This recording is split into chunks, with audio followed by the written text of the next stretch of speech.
I was working a late night shift at the diner I worked at for a year. It was a rainy night. In fact, it was pouring. Nights like these usually meant less customers because people aren't exactly rushing to drive in the rain. I was expecting a slow night. It was for the most part. I was working until midnight. At some point closer to the end of my shift, in came a man and a woman, significantly younger looking than him. He looked about 40. She looked like she were in her 20s. They both looked at me the second they walked in, and so I went over to greet them and asked how many. They said just 2, so I brought them to a table. It took a while to order, and I noticed they were talking really quietly to each other. After they did order, the man started striking up a conversation with me. I'm a generally talkative person, which was why I've always thrived in the hospitality industry, so I started chatting their ears off. Since it was a slow night anyway, typical waitress customer back and forth. The girl oddly didn't say much. The man did most of the talking, so I started directing my questions more to him. I can't remember every last thing we said to each other, obviously, but one thing that stuck in my head was when the man asked me, "Do you live alone?" I did live alone and still do live alone. I answered his question honestly, saying I live about 10 minutes north up the road, and that it's really quiet and boring around here. At the time,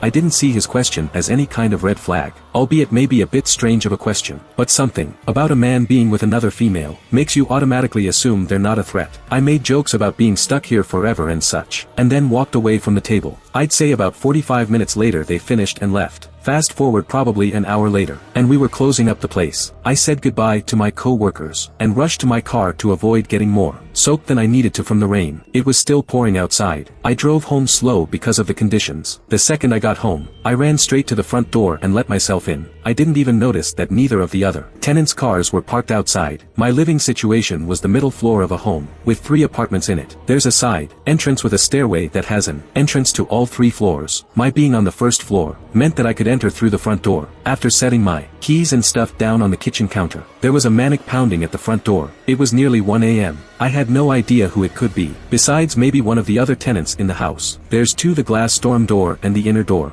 I always keep both locked for safety. I opened the inner door, and saw a girl on the other side of the storm door. She was drenched. She was wearing a gray sweater with the hood up, partially obscuring her face. She begged me through the door to let her in so she could use a phone. Before doing that, I first had to feel her out, of course. I asked her if she's lost. She replied that a creepy man was following her around, and she needed help. Something about this girl, though, was strikingly familiar. I asked her who the man was and where he was. She turned around and then said I don't know. She kept begging me to open the door. She even tried opening it herself. I then realized why she looked familiar. She looked like the girl from the diner that was with that man. So I asked her straight, "Weren't you at my diner before?" She didn't acknowledge my question. Maybe she didn't hear me, but she turned around once again, and started freaking out, pounding on the door saying there he is. I looked beyond her to the street, and I saw a large man slowly walking towards the house. As the man slowly got closer, the girl kept looking at me with a look that would imply she's more confused than anything as to why I'm not opening the door. The man got close enough for me to realize I was right. It was that man from the diner, and this was the girl sitting with him at the diner. I think she saw it in my eyes the moment I realized, and she turned to the man and screamed to go. The man started charging at the door, and I slammed the inner door shut and locked it. I didn't hear any kinds of knocks or bangs. I wasn't about to open the door again to check if they were still there, though. I went to the stairway to go upstairs and knock on the upstairs tenant's door. The stairway is separated from the 3 apartments by a door on each level. After knocking a bunch of times, nobody answered. I tried the same thing at the downstairs door. No answer either. This was when I looked out the windows and realized none of their cars were here tonight. I was alone in the house. I went back up to my apartment, and then locked the stairway door. My mind was racing, conjuring up possible explanations. The most obvious explanation was that it was a trap to get me to open the door, so that they could rob me. Or worse, it suddenly made sense why that man asked me if I lived alone. I had to sit on the couch for a few minutes and think.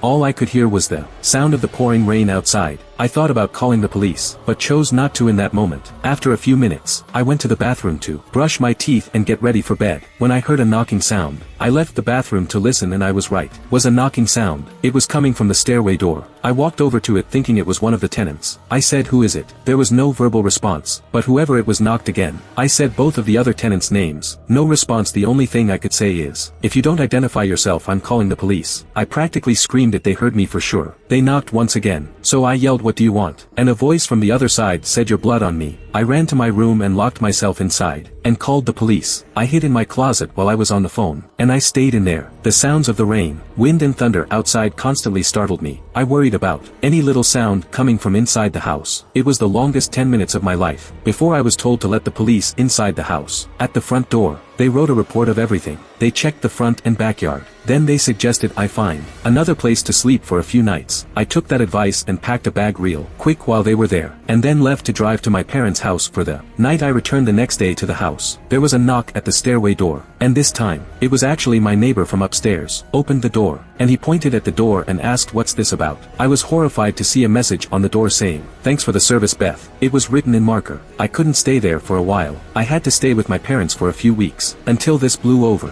I got a new apartment pretty close. By the following month. Better safe than sorry.